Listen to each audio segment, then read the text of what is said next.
Selamat siang semuanya. Perkenalkan, saya Jessica Febe Immanuela, mahasiswa Fakultas Kesehatan Masyarakat Universitas Jember dari Pengembangan dan Pengorganisasian Masyarakat kelas A, NIM 19088.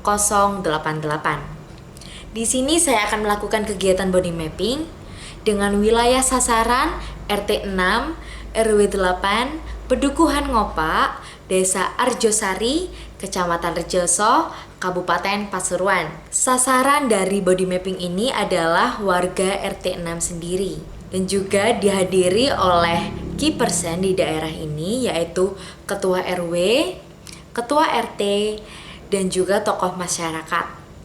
Langsung saja kita akan bersama-sama menyaksikan kegiatan body mapping yang telah dilaksanakan di video berikut ini. Selamat sore semuanya. Selamat sore juga Pak RW dan warga RT 6. Apa kabarnya hari ini? Baik. Nah, pada sebelumnya terima kasih sudah berkenan hadir di tempat ini. Dan di tempat ini saya akan melakukan pemberdayaan masyarakat untuk menindaklanjuti wawancara dengan RT kemarin. Dan hasil transit dan mappingnya itu menunjukkan bahwa lingkungan ini itu masih kurang baik, masih kurang tertata. Terlihat dari sungainya yang tercemar dan juga gorong-gorong yang penuh dengan sampah. Dan di pemberdayaan masyarakat ini akan dilakukan body mapping. Nah, body mapping sendiri ini seperti namanya, body tubuh mapping pemetaan atau peta. Jadi menggambar peta tubuh.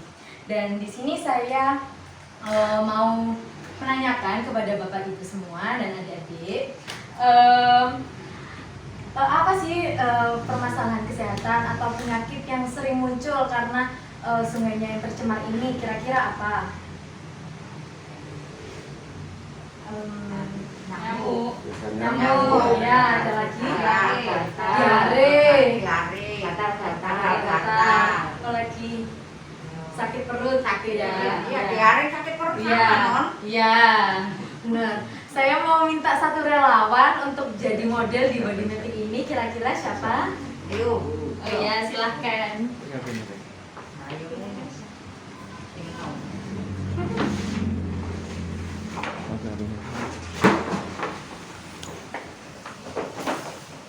Kepalanya.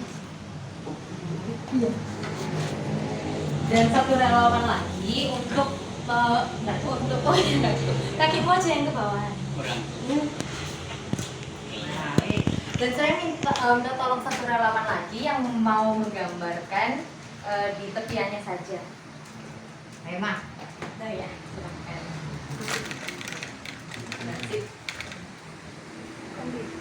Apa kepala aku enggak ke kaki.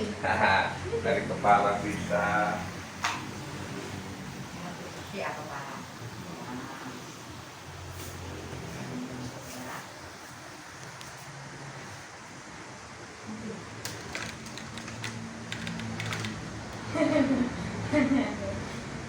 Tangannya saja.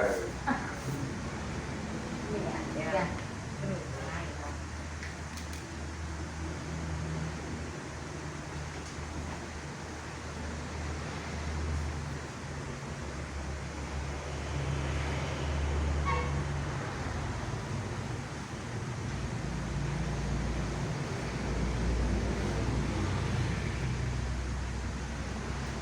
Ya, fungsinya body mapping ini adalah untuk supaya kita mengetahui permasalahan kesehatannya itu apa dan yang sakit yang ada di sebelah mana. Jadi kita bisa lebih, ya, terima kasih. Kita bisa tahu solusi untuk penanganannya yang tepat itu seperti apa. Dan kira-kira dari Bapak Ibu dan adik-adik semuanya, bayangkan kalau misalnya Bapak Ibu lagi terkena diare, bagian mana yang sakit? Perut. Ya, perut. Selain itu ada lagi Kepala, pusing. pusing, Kepala kepala. pusing. Kemana ndak di duit tambah pusingan.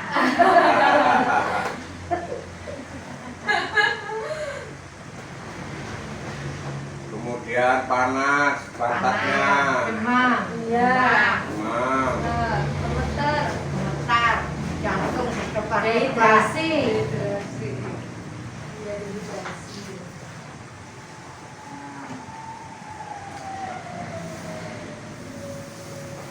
Nah tadi untuk gejala-gejala yang untuk yang sakit tadi saya mau kasih kesempatan untuk Bapak Ibu memberi tanda di bagian tubuh yang sakit ini.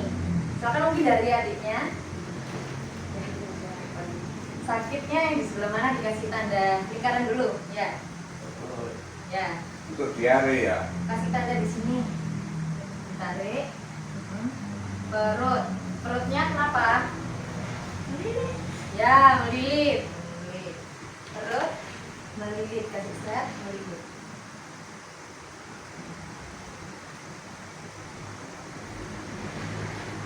Oke, terima kasih. Untuk yang lain mungkin itu mungkin mau. Kepala pusing. Ya, monggo. Oh, ndak bisa noleh buat ini. Kepala pusing. Kowe kok main keren. Gambar bintang, ya. Bintang. Ya. Pakai Ya, pojok. yang besar. Di sini apa di dalam? Kepalanya. Iya. Kepala punya pusing. Salam. Salam. Terus Ya, terus ditarik. Ya. Kepala. Set, pusing. Ada lagi. Mungkin Ibu Ari. Jantung berdebar. Jantung. Dehidrasi itu di Ini. Apa?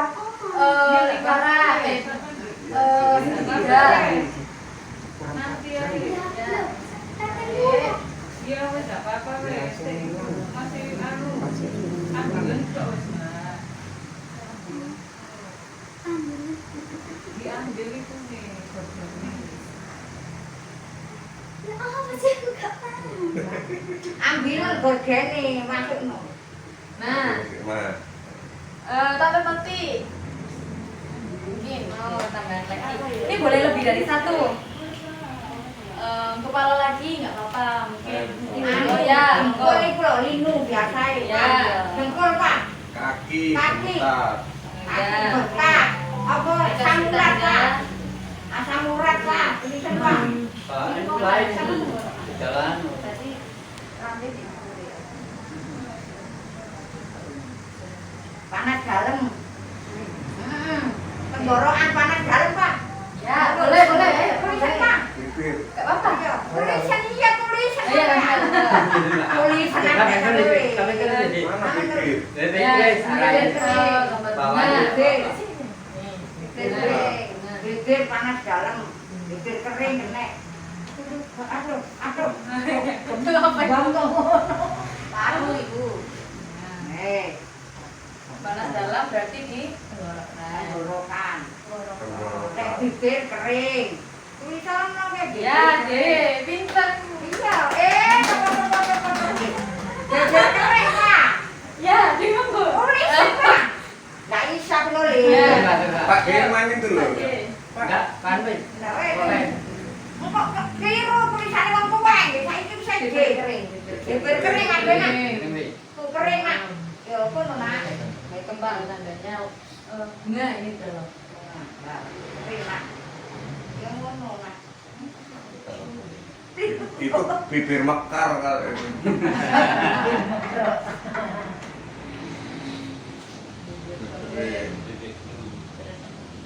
Nah, Iku. ada lagi. Diarin iku. Ada lagi? Mau Ada, tambahan lagi? tapi pantatnya nggak kelihatan panas. Oh iya, boleh ditaruh sini. Nah, itu Pak. Diarin Pak, ayo Pak. Panas. Panas. Panas. Apa, gambar apa ini? Digambar Gambar. dan sabit bisa. Dan sakit Pak.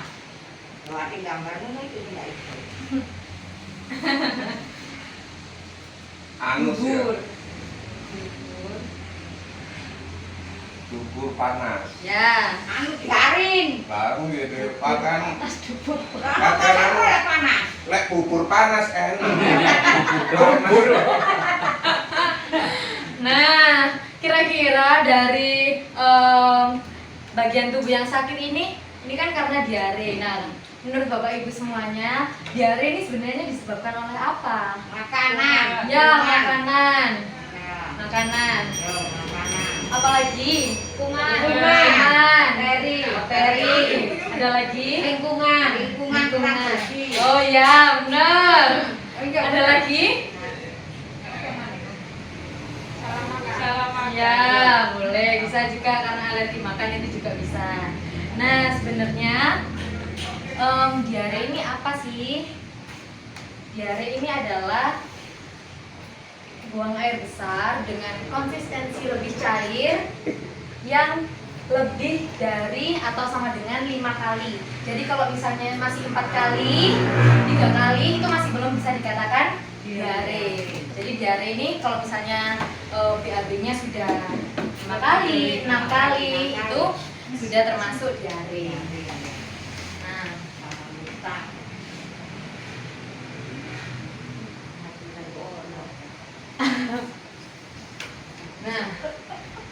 Nah, penyebabnya ini bisa karena rendahnya air bersih.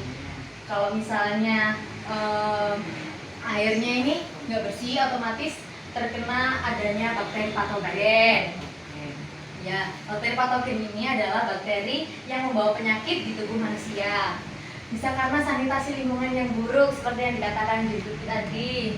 Sanitasi yang buruk ini, sanitasi ini seperti apa? Keadaan air bersihnya kurang atau ya kebersihannya kurang. Ini sanitasi lingkungannya ini masih buruk. Ini bisa langsung dituliskan saja.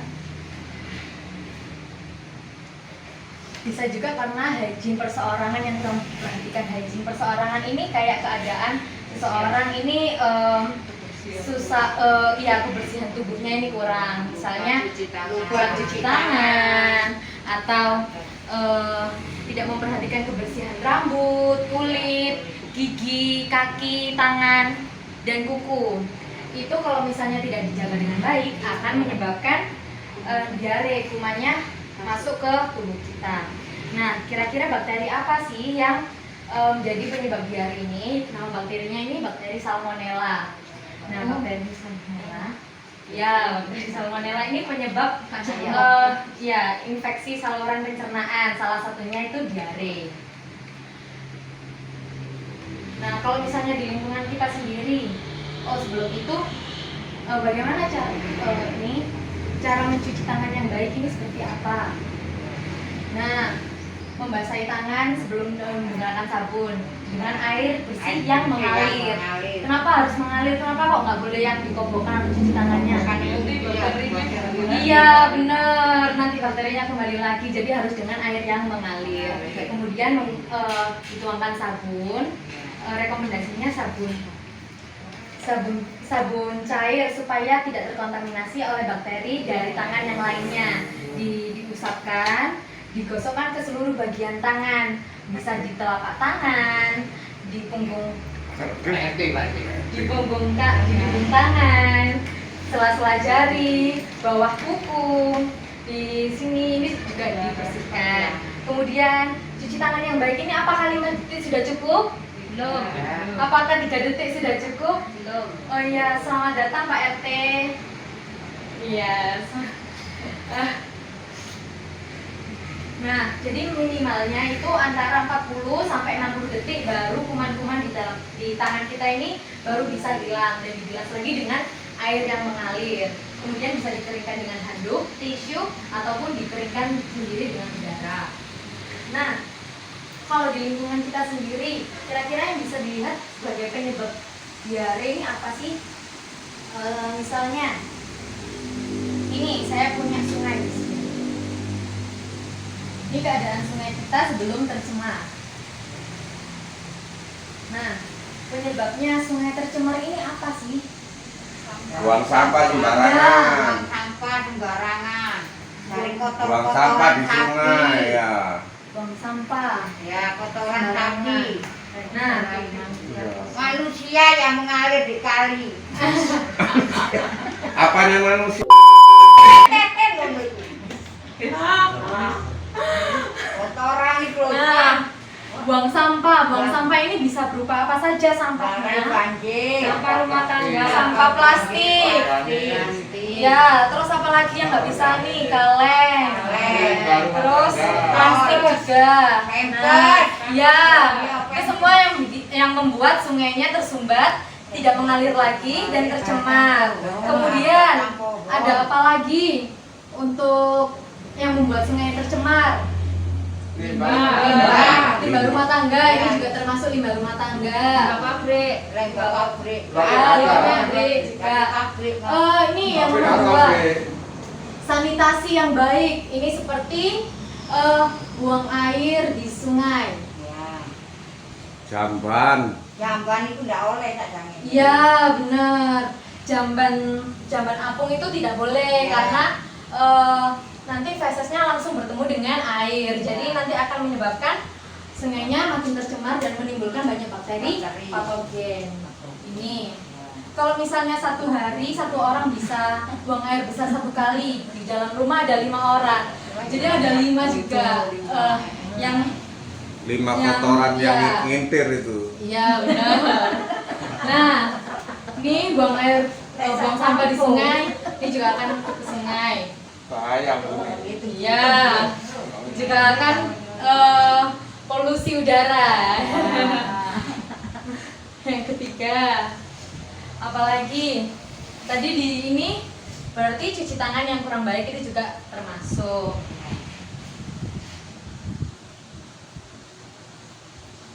Menjaga kebersihan sungai. Limbah kotoran hewan itu. Ya, limbah kotoran ada hewan. Itu kok berarti lah juga ambil tidak apa. Setiap hari Kamis. Kan kemis Dibuka. Pasti wis. Dibuka telegram. Waduh, kok dia enggak. Nah, ini adanya sungai yang tercemar akan menyebabkan tadi adanya bakteri patogen. Nah, bakteri patogen terus sungainya juga tersumbat. Dari banjir. Ya, bikin banjir juga. Nah, dibahas yang pertama dulu. Bakteri patogen tadi ini adalah Salmonella yang menyebabkan infeksi saluran pencernaan, diare. Nah, ini tuh sebenarnya bagaimana caranya penularan diare dari sungai ke manusia. Nah, ini bisa karena faktor ini adalah hewan pembawa penyakit di manusia. Ya, kecoa, terus bisa tikus. Ini tikus gok. Wah, ikut. Yang ini tikus rumah. Nah, Wow. terus juga ada lalat. Nah, lalat ini yang berperan penting Iya. sebagai penyebab diare di manusia. Kenapa? Karena lalat ini punya kebiasaan memuntahkan bagian dalam tubuhnya dan juga menghinggapi benda-benda di sekitar yang ada di sekitar manusia. Salah satunya adalah makanan. Nah, ketika lalat ini menghinggapi makanan kita, nah, makanan yang sudah dimasak dengan penuh cinta oleh ibu-ibu, apabila tidak dijaga dengan baik, maka akan menyebarkan bakteri yang dibawa oleh lalat dan menyebabkan diare. Apalagi kalau misalnya sebelum makan lupa cuci tangan, itu juga akan menyebabkan diare. Kemudian tadi karena sungai tersumbat, kalau hujan bisa banjir. Nah, banjir ini juga menjadi salah satu penyebab terjadinya diare.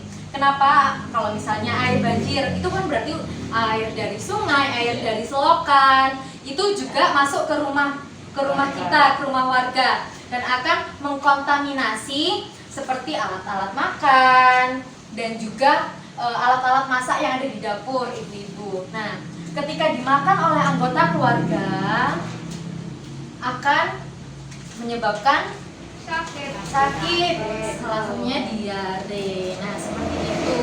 Nah, untuk pencegahannya kira-kira apa ya, Bapak Ibu? Menjaga kebersihan. Ya, menjaga kebersihan. Ada lagi?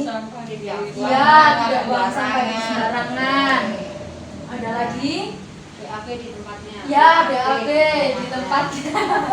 Ya, karena ada juga BAB yang di sembarang tempat, jadi di tanah yang terbuka itu akan menyebarkan tersebarnya bakteri patogen oleh vektor-vektor ini. Nah, gimana sih caranya BAB ini biar nggak mencemari sungai, Pakai septic tank. Ya, Mbak. pakai septic tank. Buat septic tank. Ya, benar. Tapi biayanya tunggu dari pemerintah daerah. Jadi Itu loh. Semuanya ada. ya, budayakan hidup sehat. Jadi perilaku sanitasi yang baik akan meningkatkan kesehatan kita juga. Begitu pula dengan sanitasi lingkungan yang buruk, sanitasi lingkungan, sanitasi makanan, dan yang langsung oleh kita terima, yang diterima oleh tubuh ini juga akan menyebabkan banyaknya penyakit di tubuh kita. Nah, selain itu kira-kira yang bisa kita lakukan lagi apa? Menjaga kebersihan sungai. Nah, menjaga kebersihan sungai. Kerja bakti Pak RT. Pejabat kita ini yang nganggur kali ya kita Pak wae. RT kerja bakti. Nah, ini di kerja bakti no. Dari Ya. kesadaran buat Ya. Ya sih ndak ngono. Ndak teko kene ya teko negara Perawan. Iya. Memberi denda kepada yang membuang sampah ke sungai. Ya, benar. Ya. Ada lagi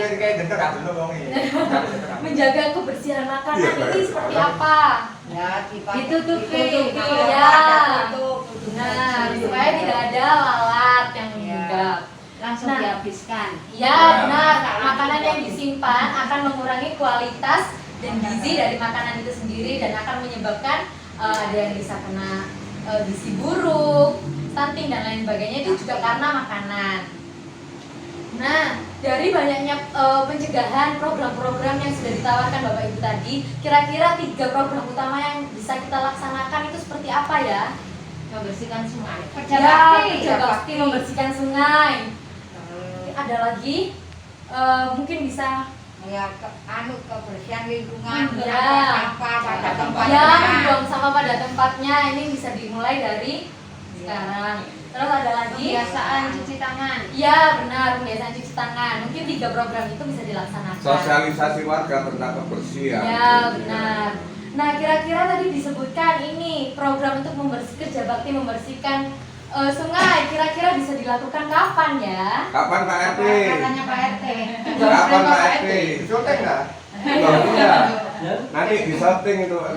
Kalau minggu depan kalau nggak bisa, kan sudah lagi. Oh iya. Kalau hari sudah raya kalau bisa. Oh ya, sudah hari raya bisa diprogramkan ya. Soalnya kemarin bukan cuma Pak RT sebelah saudara Pak sendiri kan. Ya, Betul. ya, benar. Bukan hanya Pak RT saja, tapi kesadaran dari semua warga. betul. Saya ketika umumkan ya, ya datang cuma Pak Parman saya. Iya. Ya lain nggak. Iya. Jadi harus ada kekompakan dari setiap warga. Nah, Kalau di belakang saya cuci sendiri, saya persen. iya benar. Jadi untuk programnya bisa dilakukan dan saya akan membantu Bapak Ibu semuanya untuk mengarahkan, dan di sini adalah fungsinya dari pemberdayaan masyarakat. Cukup sekian pemberdayaan masyarakat dari saya. Terima kasih atas kehadirannya, partisipasinya.